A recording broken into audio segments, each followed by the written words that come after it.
Mais um podcast Conexão by Cíntia Monerá, diretamente de Florianópolis. E hoje eu vou bater um papo com o gastroenterologista e professor de medicina, Dr. Nelson Caticarte Júnior. É um prazer ter você aqui comigo. Muito obrigada. Eu que agradeço o convite. Obrigado. Vamos falar de coisas bem produtivas e que está todo mundo querendo saber. Não, e que vai ajudar as pessoas a voltarem, né?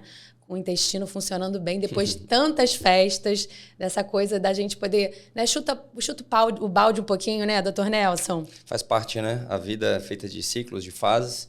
E essa época, no final do ano, naturalmente, é uma época onde a gente acaba extrapolando mais, consome mais doce, mais refrigerante, mais bebida alcoólica, acaba comendo tarde, dormindo assim, né, da maneira não adequada. Isso tudo piora o intestino. E aí a minha primeira pergunta, que todo mundo quer saber, é a seguinte: como é que a gente faz dica para melhorar a funcionar o intestino, ter um intestino melhor depois dessas fases festivas? Acho que assim, eu gosto sempre de fazer o básico bem feito, né? E aí eu diria que a gente tem que voltar a pilares que não estão relacionados só à alimentação. Então vamos lembrar que o intestino ele precisa sim de água, ele precisa de uma boa quantidade de fibras, que a gente vai falar daqui a pouquinho. Ele precisa de uma boa qualidade de sono. Não adianta só dormir 8 horas, precisa dormir bem. O intestino ele precisa dos níveis de estresse controlados, e eu acho que nesse mundo de hoje é difícil, quem não tem um estresse mais alto, mas é mais sobre entender como é que a gente tem, o que a gente tem feito para lidar com o estresse. Basicamente isso. E vamos entender que a atividade física é fundamental também, né? Então esses pilares aí é o primeiro start para que a gente volte a ter isso na nossa rotina, e para quem não tinha essa rotina, que a gente bote isso em dia. Com certeza. Então a gente vai falar um pouquinho dos alimentos, né? Quais seriam esses alimentos específicos para ajudar a gente nessa melhora da flora intestinal? Eu acho que quando a gente fala do básico bem feito, eu gosto de lembrar no meu consultório assim, ó, o intestino gosta de tudo colorido. E o colorido fala de diversidade. Então, assim, vamos lembrar que aquele prato bem colorido que a gente via a nossa avó fazendo pra gente, isso daí tem que voltar, e urgente, para nossa rotina. Então, assim, saladas, frutas, verduras, leguminosas, é importante que a gente dê preferência, sim, para proteínas de baixa gordura, né? Então a carne vermelha é boa, mas vamos preferir uma carne vermelha mais magra, patinho, filé mignon, né? Ao invés do cupim, da picanha, etc. Mas elas também são importantes. Mas a carne branca, com certeza, ela é fundamental. E aí, se a gente for entender então que a base da dieta com fibras é tudo que o nosso intestino gosta, vamos lembrar que além das fibras aí que eu citei anteriormente, né? Das frutas, verduras e saladas, tem aveia, tem granola, tem uma série de outras condições que ajudam o nosso intestino a funcionar bem. Então, teria uma quantidade específica de consumo de fibras no nosso dia a dia para ajudar? Excelente pergunta. Se você for pegar as referências atuais, falam que assim, ó, um adulto deveria consumir em torno de 20 a 35 gramas de fibra por dia. Vamos arredondar e botar 30, vai. Se a gente divide, então, 30 gramas ao longo do nosso dia, vamos colocar que nas principais refeições ou nas refeições mais amplas, a gente então tem que consumir em torno de 10 gramas de fibra. E isso você vai falar assim, é mole, eu como aveia de manhã, como 2 tipos de salada no almoço e à noite faço mais uma panquequinha. Isso está muito longe da quantidade de fibras que a gente precisa. E vamos lembrar que as fibras são uma excelente opção daqueles alimentos que são ditos não ultraprocessados, né? Perfeito. Então, que é outro tema super importante. Mas, então, se a gente chega nessa quantidade de fibra, provavelmente o nosso intestino vai funcionar muito bem. E se o nosso intestino funciona bem, com essa íntima ligação, né, de ele ser o nosso segundo cérebro, a gente já tem um bom passo para ter as nossas funções ativas, né? Não só no sistema digestivo, como no corpo inteiro. Dá um exemplo, né? Você citou dessas fibras importantes, de uma rotina assim bem estabelecida, diária, com essas fibras. Então vamos pegar um bom exemplo, né? As pessoas falam assim, eu como salada de alface e como, às vezes, até um pouco de abacate. Então, assim, se você colocar, vamos botar assim, mais ou menos uma xícara de alface, isso aí vai dar ali umas 3, 4 folhinhas, né? Isso daí não chega a 3, 4 gramas de fibra. Então, assim, as pessoas, então eu estou muito longe das minhas 30 gramas. Então, vamos botar assim, né? Se no café da manhã A gente consegue organizar, então, pelo menos 2 tipos de fruta, né? Numa porção aqui, longe de mim, aqui, dá uma dieta para quem está vendo, né? Perfeito. Né? Acho que é sempre bom a gente passar aqui uma ideia, um conceito sobre saúde intestinal. Mas vamos botar assim, que a gente coloca umas 2 variabilidades de fruta. Se a gente coloca água, se coloca, por exemplo, uma porção, então, que a gente consiga colocar uma proteína de boa qualidade, um ovo mexido, né? E a gente coloque nesse ovo, de repente, ou aveia, ou coloque alguma granola salgada, por exemplo. Isso já aumenta bastante a quantidade de fibra, né? E aí a gente faz um lanche lá no meio da manhã, principalmente para aqueles que gostam de treinar, fazer a sua atividade física, né? De manhã cedo, a gente joga mais, de repente... Seria um pré-treino. Tipo um pré ou durante o treino, né? A gente pode jogar mais um carboidrato ali. E aí no almoço, acho que é a principal refeição do brasileiro, a gente deve sim comer, né? Uma boa quantidade de proteína, vamos colocar ali, né? Em torno de 2 a 3 porções, né? Do bife, do filé de peito, de frango ou de peixe. E a gente joga também os carboidratos, né? Muita gente fala assim, carboidrato é vilão. Acho que é vilão quando a gente consome em excesso e consome ele de forma ultraprocessada. Então, se a gente bota então, essa proteína, metade do prato eu divido entre salada e leguminosas e coloco então esses carboidratos, né, em 1/4 do prato, eu tenho uma alimentação bem saudável. O arroz e o feijão entram? Claro que sim, né? Claro que sim. O grande problema é que as pessoas até deixaram de perder essa noção, né? Assim, pô, então é errado comer feijão? Não, não é errado. Desde que você não tenha um sintoma relacionado a ele, né? Que a gente vai falar de intolerâncias alimentares daqui a pouco. Mas não é errado, o que a gente precisa entender são as quantidades. Perfeito. Acho que isso é interessante. E aí, cuidado para quem gosta muito de sobremesa, tentar achar uma fórmula, né? E aí as nutricionistas são campeãs nisso. Uma coisa, eu gosto de comer chocolate. Mas tudo bem, é um alimento ultraprocessado, vamos tentar achar uma coisa que seja gostosa, doce para quem tem esse viciozinho, que a gente quebre isso. E aí depois vá para nossa janta, que também pode ser repetido o almoço, mas cuidado no horário da janta e cuidado com as quantidades. Você não pode repetir tudo que você comeu no almoço e você tinha o dia inteiro pela frente, se você vai jantar tarde e logo vai dormir. Então, seu corpo está pedindo paz, você vai acelerar, passar a 5ª marcha para você dormir de barriga cheia? Isso não é bom. E aí eu adorei quando você falou que pessoas que se alimentam tarde, né? Eu tinha esse hábito. O que você sugere para as pessoas que geralmente comem, 10 horas da noite? Eu acho que a principal questão aqui, Cíntia, é o seguinte: eu não posso chegar em casa com fome. Tá. Certo? E para eu não chegar em casa com fome, entendendo que o mundo ocidental chega tarde em casa e que as pessoas hoje se encontram, né? A família se encontra à mesa, né? Todo mundo fez a sua tarefa, você chegou do trabalho. Então, agora a gente vai sentar para falar sobre a vida. Aí senta na mesa, fica 1 hora na mesa lambiscando, pegando... Isso é ruim. Né? Então, assim, você sentou para fazer uma refeição leve, daqui a pouco, quando você vê, você comeu uma bandeja inteira lá de fruta, comeu meio frango, enfim. Então, porcionar a alimentação é fundamental e se eu não devo chegar com fome em casa, eu tenho que me alimentar no final da tarde. Perfeito. E acho que essa é a virada de chave. Né? Você conseguir levar para o seu trabalho, e aí cada um tem que se adequar à sua rotina. Né? Tem uns que têm geladeira disponível, tem outros que não tem outros que conseguem bater alguma coisa no liquidificador. Mas se você sair de casa e consegue colocar uma proteína, um whey protein, bater uma fruta, tomar um iogurte, acho que você já chega com menos fome em casa e aí você consegue comer menos e aí faz aquilo que a gente tinha de uma ideia de uma ceia. Perfeito. Você faz a alimentação mais leve. Então, o lanche da tarde é fundamental. É fundamental. Perfeito. Lógico que aí a gente tem que ponderar naquelas pessoas que treinam, saem do trabalho e treinam. Acho que esses aí sim devem ter um aporte um pouco maior, porque vão gastar, né? Mas 10 horas da noite não é legal realmente a gente fazer a refeição, principalmente se a gente vai dormir ali 1 hora depois. Qual seria o horário ideal? Na sua concepção? Eu acho que assim, tem muito a ver com aquelas pessoas que têm um hábito de vida muito noturno. Né? Então, assim, vai deitar todo dia 1 da manhã, porque produz muito depois que chega em casa, e aí acaba dormindo suas 8 horas, vai acordar lá 9, 10 horas. Ele pode até jantar às 10. Né? Então, a pessoa que treina, né, logo depois do trabalho, pode fazer uma refeição um pouco maior, não tem problema, porque você está gastando. O que não dá é você chegar cansado do trabalho, devorar tudo que tem na geladeira, esperar 1 hora e deitar. Né? E aí, não é à toa que volta e meia a gente dorme mal, acorda enjoado, cheio de pesadelo, tem inchada, bruxismo. as mulheres, né, de inchaço, né, que ocorre muito. Agora vamos falar um pouquinho de suplementos, né, e probióticos. Isso é válido? Eu acho que assim, eu gosto de falar assim, muito que menos é mais, né? Se a gente fizer o básico bem feito, acho que a gente se afasta um pouco dessa necessidade de fazer ultra suplementações. Eu canso de pegar no meu consultório, por exemplo, pacientes que acordam enjoados ou que passam o dia enjoado, e a gente vai ver que tem uma relação causal com essa montoeira de pílula, de cápsula que toma durante o dia. Bom, será que não é mais fácil organizar minha dieta para ter uma vida um pouco mais saudável? E aí, assim, probiótico, acho que é o assunto que está mais em evidência na medicina, mas em muito não vamos distorcer, né? Porque a gente vive uma cultura ocidental de que tudo tem que estar no remédio e que tudo que a gente precisa na vida é ter um atalho.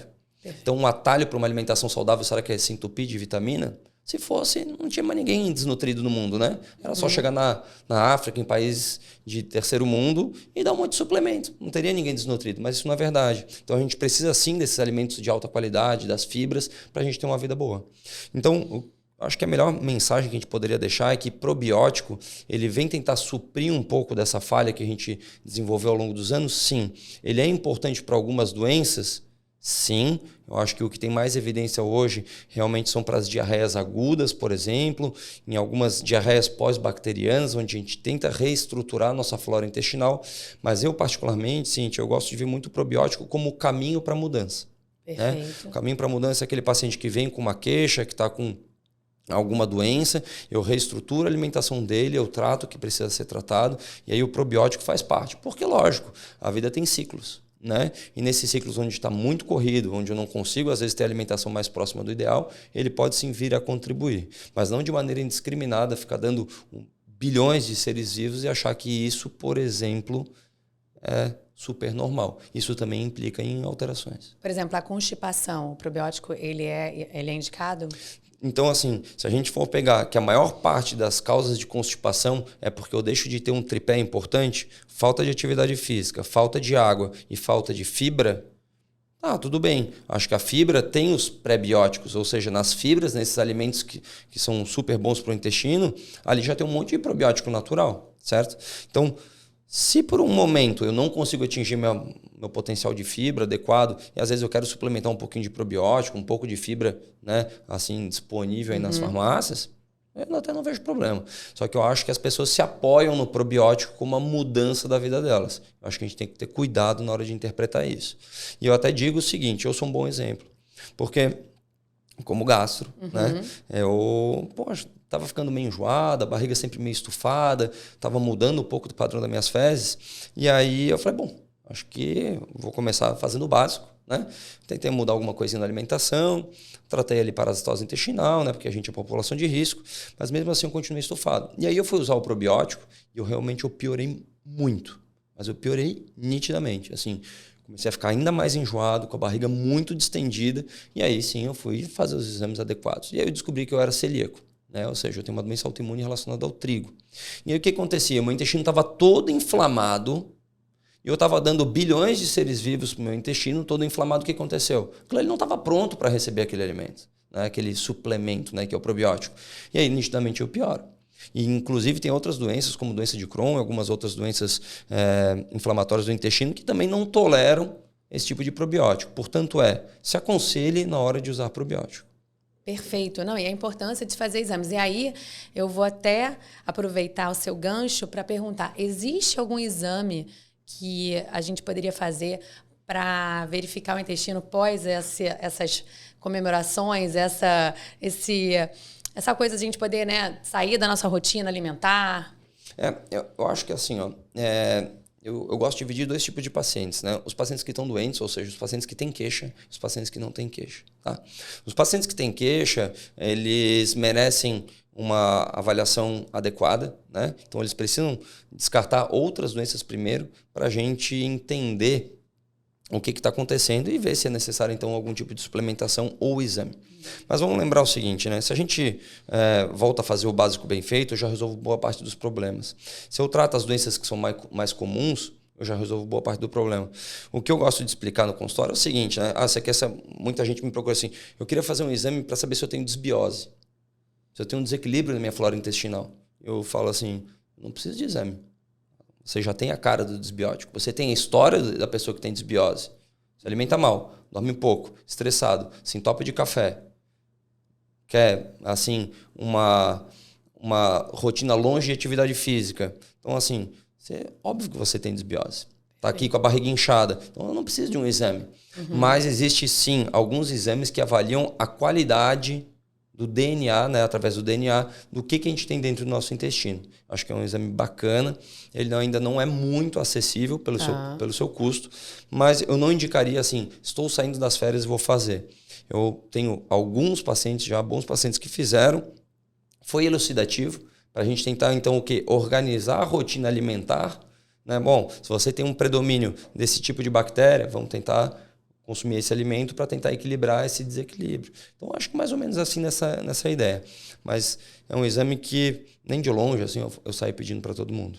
Adorei. E aí entra a seguinte pergunta, Dr. Nelson, sobre a diferença entre intolerância alimentar e alergia alimentar, né? Já que a gente está falando desses exames, né, para a gente poder fazer essa investigação melhor do funcionamento do intestino, explica para a gente qual é a diferença. Excelente pergunta, né? Eu gosto de tratar assim, o último, assim, publicação mais organizada para falar de intolerância alimentar ou de reações adversas a alimentos. Então eles colocam assim, você tem qualquer reação adversa a um alimento. Eu tenho 2 tipos, aquelas que são mais do perfil alérgico, e a gente usa um termo na medicina que é imunomediado, e aquelas que não têm esse perfil alérgico ou imunomediado. Aquelas que têm um perfil mais alérgico, Cíntia, então quem são? São nitidamente as alergias alimentares, né? Então, assim, uma alergia à proteína do leite de vaca, alergia ao amendoim, enfim. Então, para essas alergias, pequenas quantidades já geram muito sintoma. E isso é totalmente diferente das intolerâncias alimentares, onde eu preciso de grandes quantidades para produzir os sintomas. Então, a alergia é assim, aquela coisa que minimamente eu me exponho e eu tenho geralmente não só sintomas abdominais, eu tenho sintomas sistêmicos. Então, a pele muda, às vezes eu tenho alteração, eu tenho dor de cabeça, eu tenho o que a gente chama de brain fog, que é aquela estafa mental, assim. Eu posso ter, às vezes, em alguns casos, taquicardia. Então, enfim, esse é do ponto de vista alérgico. Nesse espectro de doença alérgico, é importante e mandatório que eu faça o diagnóstico correto. Perfeito. Não tem aquela assim, eu acho que eu sou celíaco. Não, eu acho que eu tenho alergia a camarão. Nada disso. Eu tenho que cravar. Porque cada vez que você se expõe, o risco de você ter uma reação adversa é maior e mais grave.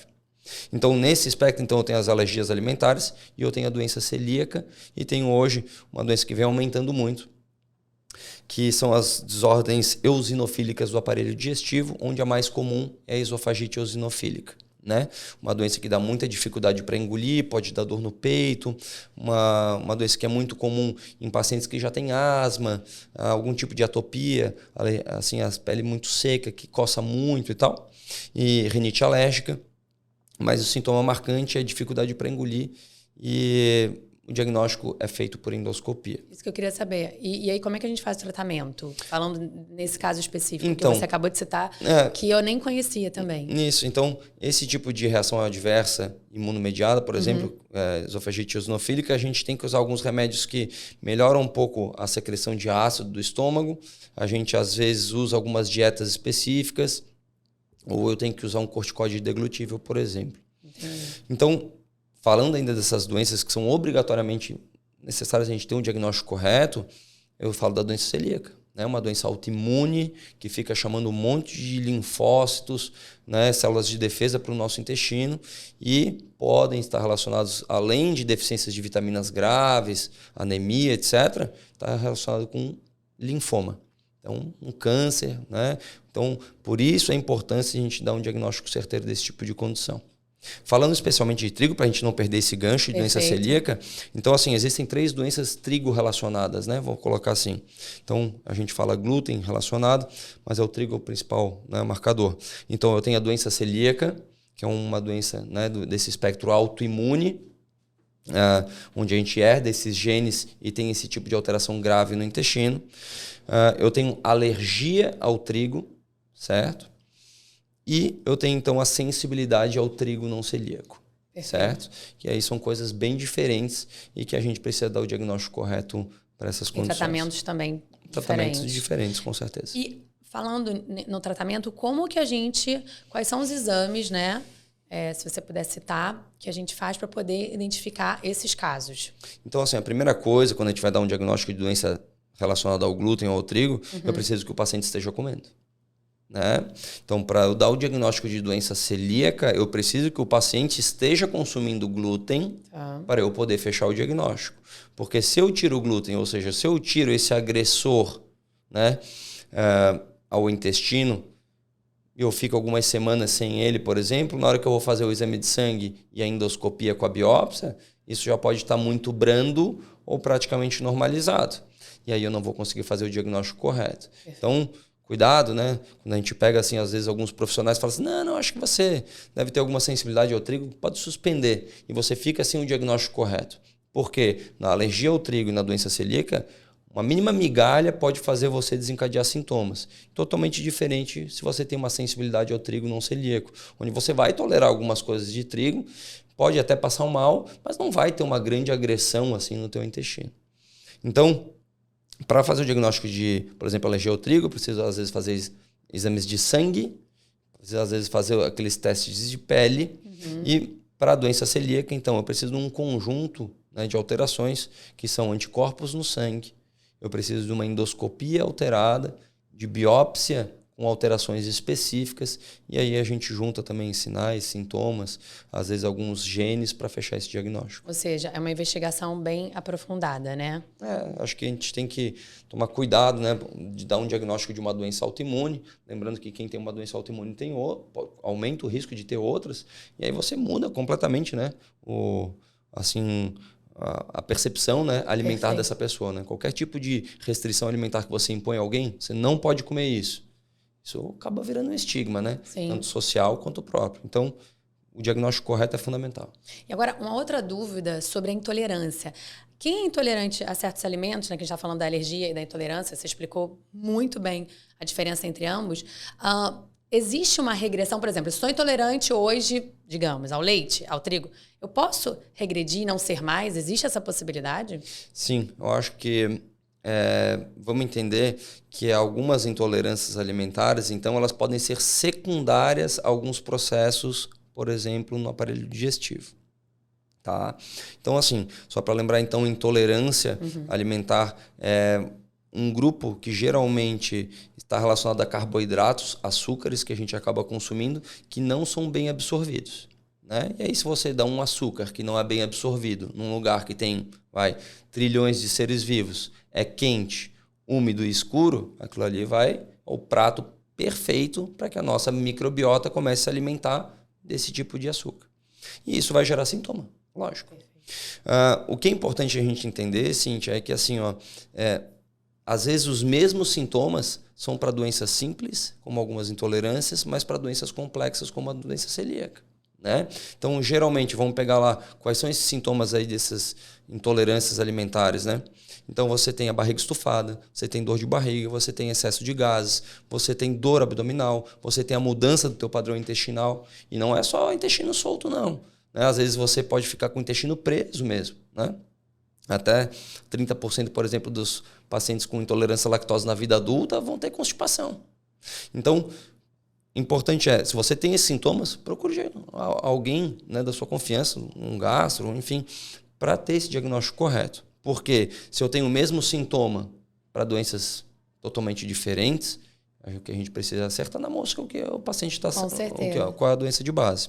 Mas falando dessas intolerâncias então a carboidratos, a gente tem intolerâncias bem conhecidas, né? Então a principal delas é a intolerância à lactose, que é a mais comum no mundo, mas ultimamente tem se falado muito de intolerância à frutose, intolerância à rafinose, que é um carboidrato complexo.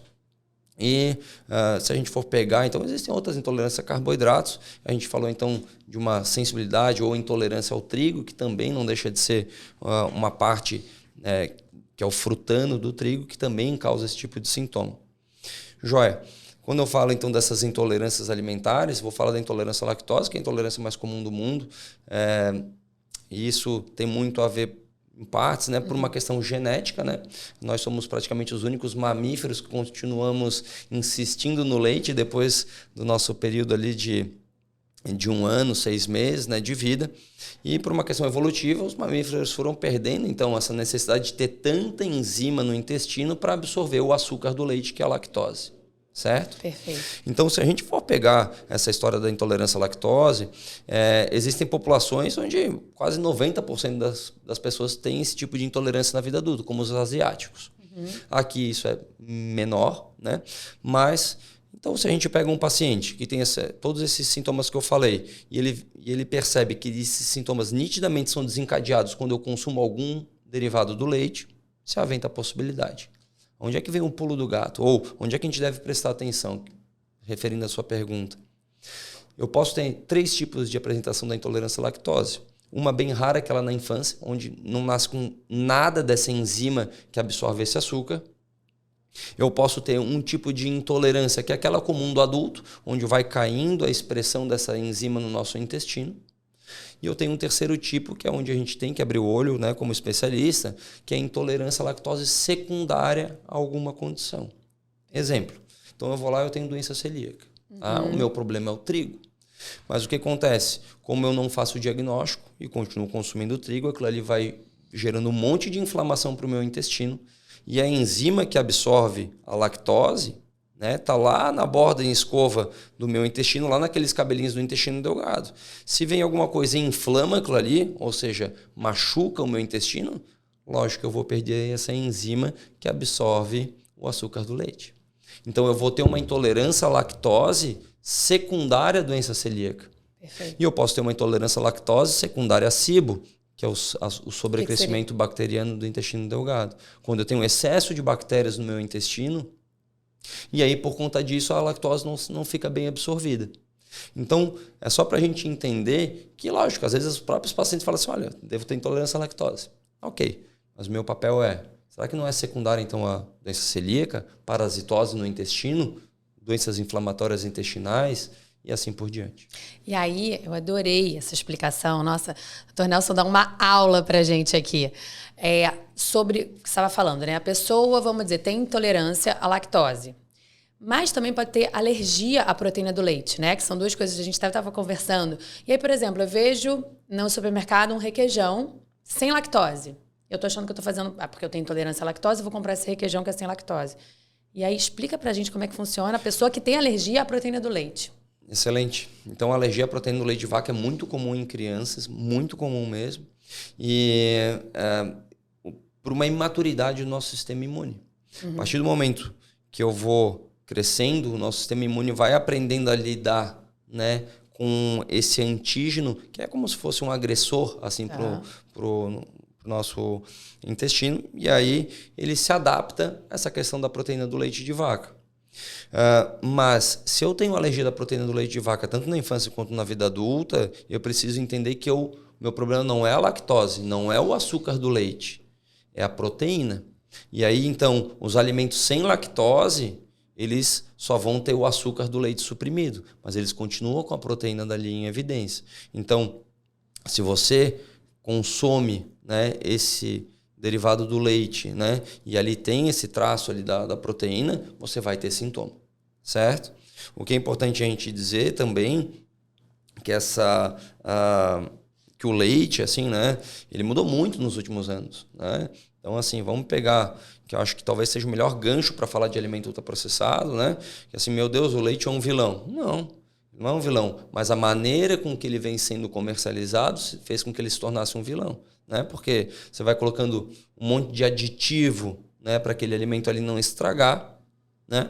E aí esses aditivos acabam também influenciando na nossa saúde intestinal. Então, como é que você consumia, né? Comprava um leite lá em saquinho, e aí você tinha que tinha que correr, consumir, né, direto, tinha que senão, consumir, né, direto, porque talha, senão estraga. em 2 dias aquilo ali talhava, ficava tipo um requeijão. Perfeito. Então, assim, como é que agora tem essa durabilidade? Como, né? Então, isso é bem típico desses alimentos ultraprocessados, né? Não só o leite, mas outros alimentos que nitidamente duram meses e anos ali na prateleira do supermercado e não tem mistério, não tem milagre para isso acontecer. Alguma coisa foi adicionada ali e provavelmente isso tem sido a chave para a gente ficar tão doente nas últimas décadas. Bom, falando de alimentos ultraprocessados, né? E aí a gente aproveita para falar do avanço da tecnologia, que é ao nosso favor, para a gente poder achar e descobrir qual o melhor, a busca do melhor alimento ultraprocessado, já que às vezes não tem como a gente fugir disso, que são os aplicativos inovadores, né? Eu queria que você explicasse um pouquinho sobre esses aplicativos aí que estão disponíveis para a gente. Não, ótimo. Às vezes a gente fica na dúvida, né, o que é um alimento ultraprocessado, o que não é. Mas existem basicamente 3 tipos, né, de apresentação desses alimentos que chegam à nossa mesa. Os alimentos in natura ou praticamente nada modificados, né? Existem os alimentos processados e os alimentos ultraprocessados. Isso basicamente por quê? Porque os alimentos têm alguns aditivos, sejam adoçantes ou estabilizantes, etc. Se você pega, então, um alimento que é adicionado até 5 tipos de aditivos, você tem um alimento processado. Se você tem mais do que 5 aditivos, né, nesse alimento, ele é considerado ultraprocessado. E por que essa preocupação, né, Cíntia? Porque esses alimentos ultraprocessados, eles nem sempre são tão fáceis de ser identificados, não. Né? Então, nesses alimentos ultraprocessados, a gente sabe que existe, então, esse aumento de aditivos que tem, sim, um prejuízo para a nossa saúde, com doenças câncer relacionadas, obesidade, etc. Se você pegar, então, esses alimentos que são ultraprocessados ou processados, você vai querer saber, então, como é que eu faço, então, para distinguir eles? Nem sempre é fácil, como eu disse, e a tecnologia, então, vem a nosso favor. Então, existem alguns aplicativos hoje que você, escaneando o código de barra do alimento, você começa a ter a ideia do que você está consumindo. E essa é a principal sugestão que eu faço para você que está vendo esse nosso podcast. Aprenda a olhar a fundo aquilo que você está comendo. Porque se a gente é o que a gente come na nossa rotina, e está tudo bem a gente sair uns dias fora da nossa dieta, né? Se a gente é o que a gente come, o que a gente vai plantar lá com 60, 70 anos, ou o que a gente já está vendo essas pessoas colherem agora, depende de nós. Então, basicamente, se você for pegar, então, as pessoas que, então vou tentar comer uma barrinha de cereal, ou uma barrinha de proteína. E aí a pessoa começa a se assustar com a quantidade de aditivo que tem ali. Então, esses aplicativos, então, você escaneando, tem algum deles, eu particularmente uso um, que ele é bem assim, ilustrativo. Ele dá uma nota de 0 a 100 para os alimentos, 0 péssimo, 100 alimento muito bom. E dá as alternativas, né? Se você gosta desse, consome o outro. E, inclusive, dá alternativas assim, você está procurando um suco, vê esse suco aqui não é tão bom, você tem essas opções aqui que tem uma nota maior. Ou está procurando uma barrinha de proteína X, tem essa barrinha aqui, tem barrinhas de proteína que são nota 30, 15. Que é ruim, tá, gente? É péssimo, certo? E a gente acha que está arrombando. É verdade. Mas são essas barrinhas que estão lá na gôndola principal aos nossos olhos no supermercado. Por conta de interesses comerciais, mas a gente não vai falar, né, qual é o nome do aplicativo. Vocês vão mandar mensagem aqui pra gente, aí o Dr. Nelson vai responder, com certeza eu também respondo, né, Nelson? Mas é mais para ter essa cultura mesmo, né, Cíntia? Ninguém assina cheque em branco, né? Perfeito. Aí na praça. Por que a gente assina um cheque em branco na hora que está comprando as coisas no supermercado? Acho que está na hora de a gente parar e entender que toda essa epidemia de obesidade, de câncer e de doença autoimune está muito relacionada com o que a gente come. E a decisão é só nossa. Perfeito. E aí, vamos falar um pouquinho sobre câncer no intestino, né? Qual é a idade? A partir de que idade é recomendado um exame para se avaliar ou verificar, né, essa doença? O que você... Então, Cíntia, eu acho que o câncer no intestino é uma doença potencialmente tratável. E tudo aquilo que é potencialmente tratável, você perder um paciente por conta disso, gera muita frustração. Sim. Porque isso vem através do quê? De má educação. Né? Então, eu diria assim, você que tem 45, 50 anos e nunca fez uma colonoscopia, está na hora de você ir se aconselhar com o seu gastroenterologista, com o coloprocto, enfim, com médicos que estejam aptos a tratar esse tipo de condição. Né? Por quê? Porque aos 45, 50 anos é quando começam a aparecer esses pólipos, essas verrugas no intestino, que vão crescendo, se desenvolvendo, daqui a pouco se tornam câncer, dão metástase, e aí a chance de cura e de tratamento ficam muito mais limitadas.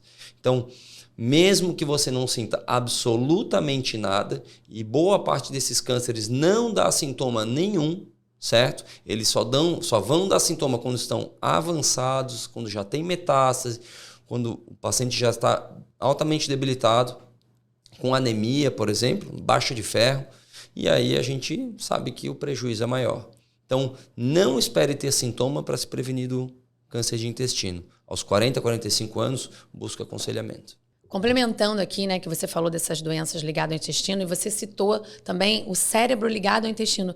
Explica pra gente como é que isso acontece. Então, o nosso sistema nervoso central, ele tem, lógico, milhares de sinapses nervosas, mas depois dele quem vem é o aparelho digestivo. E como eu falei, né, alguns pacientes então acabam desenvolvendo, por conta desses hábitos de vida, seja estresse, má qualidade de sono, má alimentação, eles acabam desenvolvendo doenças intestinais, onde o espectro delas é muito variável, né? Então, tem pessoas que têm dificuldade para engolir, tem outros que dói a boca do estômago, tem outros que vão ter diarreia, vão ficar com a barriga estufada, mas a causa, então, são essas doenças do eixo cérebro-intestino.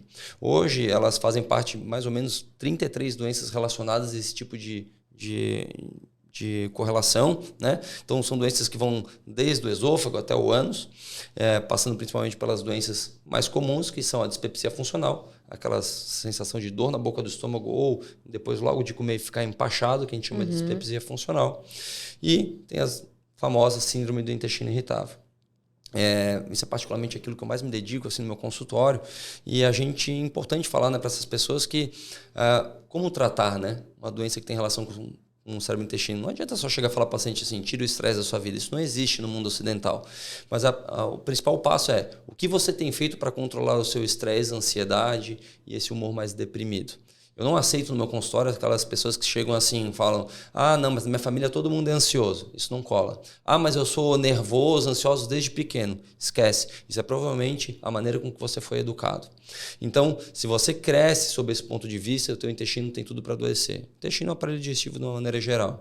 Falando então desse tipo de doença, os pacientes ficam muito angustiados porque eles têm a barriga estufada, dói, muda o padrão intestinal, às vezes uns não conseguem engolir direito.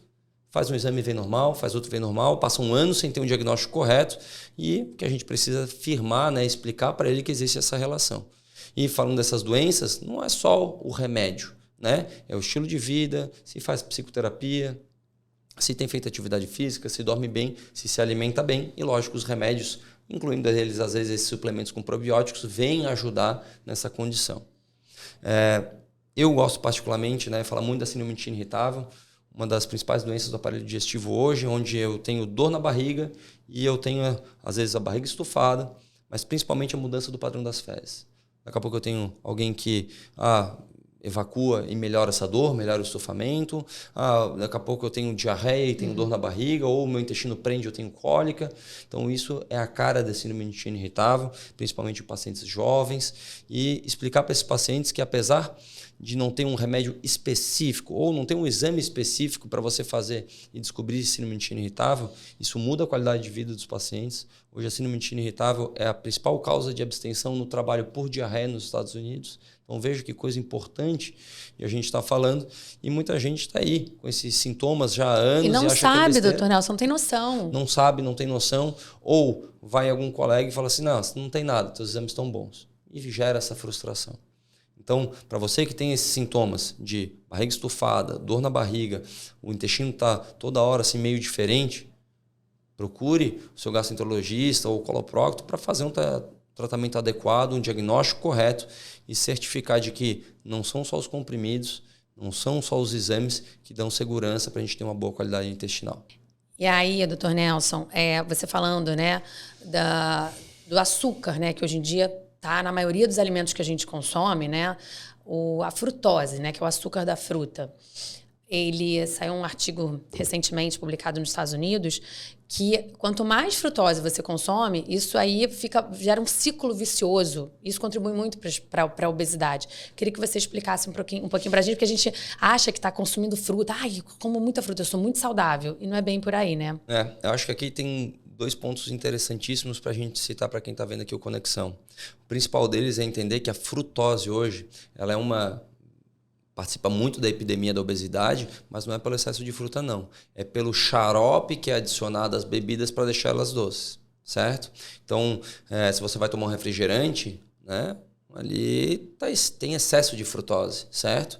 Porque para deixar ele docinho, precisa de algum xarope. Geralmente é um xarope de milho, certo? Mas existem outros produtos que também são cheios de frutose, né? Por exemplo, mel, agave e etc. Mas existe sim a frutose da fruta, né? Então, tenho assim, alguns pacientes que nitidamente não conseguem mudar esse hábito. Vai lá, comem um cacho de uva por dia, comem 3 laranjas, enfim, comem diversas porções de fruta, incluindo reduzindo o consumo de proteína, achando porque fruta é saudável. É saudável, mas tem o penalty, o ônus de ter o excesso de carboidrato, que é de longe a principal causa hoje da obesidade. Então, cuidado quando a gente interpreta essa informação. E vou extrapolar já para falar da intolerância à frutose, que boa parte da intolerância à frutose também vem por esse excesso, né, de xarope que é adicionado nos produtos. E aí, assim, é no refrigerante, é no iogurte, é no suco, que na realidade a gente acha que é, vai lá, super integral ou suco, né, assim, desses de caixinha, é lotado de frutose. Então, se a gente for pegar então a intolerância à frutose, é um tema que já é conhecido já há bastante tempo, mas nas últimas décadas vem ganhando força. Por quê? Porque as pessoas estão se atolando lá, né, desses sucos de caixinha, etc. E daqui a pouco começa a ficar com a barriga estufada, ficam com cólica, acham que o intestino mudou, fica mudando o padrão das suas fezes. E aí a intolerância à frutose deve sim entrar no diagnóstico diferencial. O que a gente sabe, então, é que esses indivíduos que têm intolerância à frutose, não é que eles perderam a enzima como a gente vê na intolerância à lactose. Uhum. A gente vê que essa enzima, então, ela vai perdendo a função dela ou ela está extremamente sobrecarregada, porque tem uma dieta rica em frutose, certo? Perfeito. Então, aqui, quando a gente fala em intolerância à frutose, pelo amor de Deus, né? Então vou parar de comer fruta porque faz mal. Não é para ser radical. Não é para ser radical. E o terceiro ponto importante para falar de intolerância à frutose se você está pensando que tem intolerância à frutose, a gente precisa afastar uma condição que está extremamente ligada a essa situação, que é a SIBO, que é a Síndrome de Sobrecrescimento Bacteriano do Intestino Delgado. Ou seja, eu estou cheio de bactéria lá no meu intestino delgado, que é o lugar preferencial para absorver os nossos nutrientes, e aí isso também pode gerar uma falsa intolerância alimentar. Como é que a gente pode prevenir a SIBO? Então, a SIBO é uma condição relativamente nova, e ela geralmente é consequência de alguns fatores, né? Desde o consumo, por exemplo, de remédios que mudam a acidez do estômago, de condições pós-cirúrgicas, por exemplo, como cirurgia de obesidade. Comumente os pacientes acabam desenvolvendo SIBO, outras cirurgias intestinais, pacientes que vivem então nessa má alimentação, nessa desbiose. E a SIBO hoje ela tem um diagnóstico preferencial, né, que é através de um teste respiratório. Você ingere um líquido e você vai assoprar num aparelho que ele vai dizer se você está fermentando demais e de maneira precoce. Porque o intestino delgado, né, Cíntia, ele, como praticamente todo o nosso corpo, ele tem bactéria. Perfeito. Mas ele não pode ter um excesso de bactérias. Se a gente for entender, então, que assim, a boca, o intestino grosso, o ânus, eles têm um grande grosso da nossa microbiota intestinal, ok, tudo bem. O estômago e o intestino delgado, eles não têm muita bactéria, primeiro pelos ácidos, né, ácido do estômago, suco biliar e pancreático, e porque ali precisa ser absorvido, então, os nutrientes que a gente ingere. Se eu tenho, então, uma condição que favoreça um grande aumento de bactérias no intestino delgado, eu vou ter uma competição para absorver esses alimentos, né? Por isso que a gente vê, por exemplo, deficiência de vitamina B12, nesses casos de SIBO. E aí eu vejo também esses diagnósticos paralelos de intolerância alimentar. Então, através desse exame respiratório, eu faço o diagnóstico correto, trato essa condição com antibióticos, dieta e às vezes probióticos também, e aí eu consigo melhorar a minha saúde intestinal. Nossa, outra aula. Agora, continuando falando sobre prevenção, a gente estava falando dos pilares, né, para a gente ter um intestino funcionando melhor. Queria que você falasse assim, existe algum tipo de exercício específico que melhora a função do intestino? Assim, a gente sabe que todo exercício ele é bem-vindo, tá? Todo exercício é bem-vindo. Os anaeróbicos, né, como a musculação, por muito tempo se achou que eles não tivessem um impacto positivo, né, seja na perda de peso ou até mesmo para o intestino, e a gente sabe que isso hoje é mentira. Mas, lógico, principalmente para quem tem a constipação, eu gosto de passar muito exercício aeróbico, né, porque com a movimentação eu melhoro a prensa intestinal, né, e isso vai conseguir dar um impulso a mais também para que essa motilidade do intestino seja assim, mais eficaz. Mas exercícios como, por exemplo, agachamento, exercícios para melhorar o tônus da pelve, principalmente de vocês mulheres. As mulheres têm mais constipação que os homens, né, doutor Nelson? Com certeza. Mais constipação por N fatores, seja é. hormonais, pós-gestacionais, etc. Mas a gente tem que entender que o exercício é sim fundamental. Faça, independente de ser anaeróbico, musculação ou a corrida, caminhada, bicicleta, e independente de gostar. Agora vamos falar um pouquinho do sono, só voltando nessa questão da prevenção. Quantas horas de sono são ideais para a gente ajudar a melhorar o funcionamento do aparelho digestivo? Eu acho que assim, mais importante do que falar de quantidade de sono, eu preciso falar de qualidade. E aí, quando eu falo de qualidade, eu vou dar N situações aqui das pessoas que levantam várias vezes para fazer xixi, ou porque tomam muita água de noite, ou porque tem um problema de próstata, ou porque a bexiga, no caso de vocês mulheres, às vezes começa a cair, ou porque tem infecção urinária de repetição. Então, tem uma série de coisas que prejudica também a qualidade do sono. E aí, se a gente fica com esse sono picado, eu não entro naquele sono profundo, chamado sono REM, e acaba não sendo um sono revigorador. Lógico que eu sempre falo para meus pacientes assim, não negocie o sono de vocês. Existem fases, e a vida é cheia dessas fases onde a gente precisa trabalhar demais, dormir pouco e tal, etc. Não se alimentar da maneira com que a gente gostaria, mas essas fases não podem ser duradouras, né?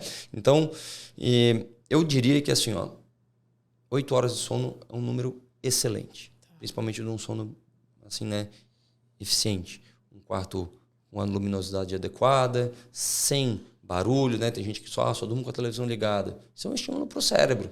Né? Você fica captando todo aquele barulho, toda aquela luminosidade enquanto você dorme. Então, é importante que o intestino também faça parte desse sono revigorador.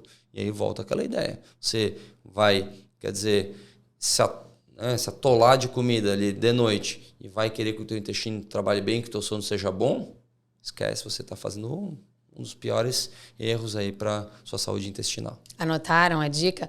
E agora vamos falar um pouquinho sobre hidratação, né? Qual seria a quantidade de água recomendada para a gente ingerir diariamente?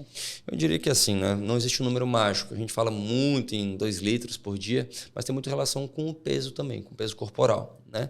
Então, assim, eu diria que não se atenham a um número, mas se atenham a sinais. Né? Então, assim, vamos pegar, bote 2 litros ali de líquido como assim, o básico bem feito.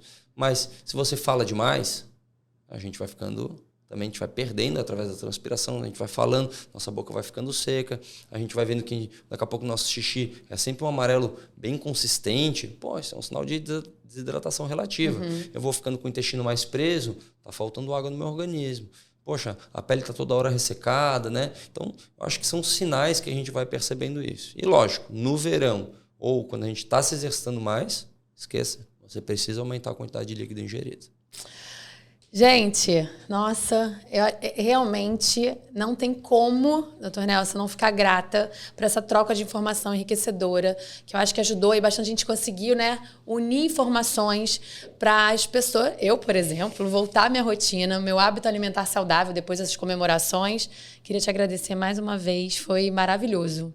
Imagina, eu que agradeço o convite, né? Eu acho que a gente falar de saúde intestinal volta muito a essa conexão do eixo cérebro-intestino, que o intestino é o nosso segundo cérebro. Isso não é à toa, né? A gente tem mais sinapse nervosa no sistema nervoso central, lógico, mas em segundo lugar vem o nosso aparelho digestivo, e é por isso que as pessoas, quando ficam ansiosas, nervosas, um dói a barriga, outro dá diarreia, outro fica com o intestino preso, outro fica enjoado, outro tem dor na boca do estômago, e a gente precisa olhar sim para esse órgão magnífico, né? Eu sou suspeito para falar dele, mas para que a gente olhe realmente para o nosso aparelho digestivo com esses outros olhos. Do que eu como, de como eu vivo, né? E a maneira com que eu estou lidando com a minha saúde mental também é fundamental. Nelson, finalizando aqui, antes de encerrar, eu queria que você falasse um pouquinho, você que explica super bem, deu uma aula aqui pra gente, deixa aqui pra gente, fala um pouquinho das suas redes sociais para as pessoas poderem acompanhar mais o seu trabalho e ficar mais bem informado. Obrigado, eu acho que a gente, como professor, né, tentar passar essa informação de qualidade mesmo, e a gente acaba usando as nossas redes sociais para isso, né, para difundir um pouco desses pontos, às vezes, duvidosos, para tirar estigmas, né? E acho que tem sido uma experiência incrível nessa jornada de rede social, seja no TikTok, no Instagram, e até no nosso canal no YouTube. E a gente tenta passar essas informações, né? Então, o Dr. Nelson Júnior Gastro é onde a gente encontra nossas redes sociais aí para falar desses assuntos, sejam polêmicos do nosso dia a dia e principalmente esses que mudam a nossa qualidade de vida. Perfeito, Dr. Nelson, muito obrigada. Seja muito bem-vindo aqui. A gente vai gravar depois outros episódios e eu desejo um começo de ano aí incrível para todos vocês e cheio de informações relevantes para a gente cuidar cada vez mais da nossa saúde. Fiquem com Deus. Um beijo!